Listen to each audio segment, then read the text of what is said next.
गोरेगावमध्ये महायुतीचा वाद आता चव्हाट्यावरती आल्याचं चित्र बघायला मिळतंय।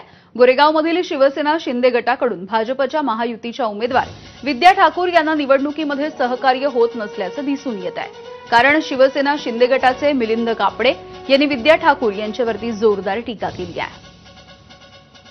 विद्याताई ठाकूर, जयप्रकाश ठाकूर आणि त्यांचा मुलगा दीपक ठाकूर यांनी कुठल्याच प्रकारचं काम या गोरेगावमध्ये केलं नाहीये आणि म्हणून या गोरेगावची हिंदू जनता, या गोरेगावची मतदार जनता यांनी यावेळेला ठरवलेलं आहे की यावेळेला आम्ही ठाकूर परिवाराला आम्ही त्यांची जागा दाखवू आणि आम्ही त्यांना यावेळेला निवडून देणार नाही।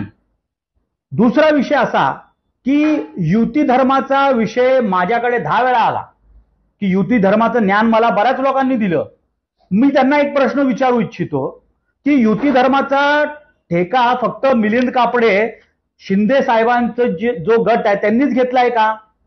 भाजपाच्या लोकांनी युती धर्माचा ठेका नाही घेतलाय का?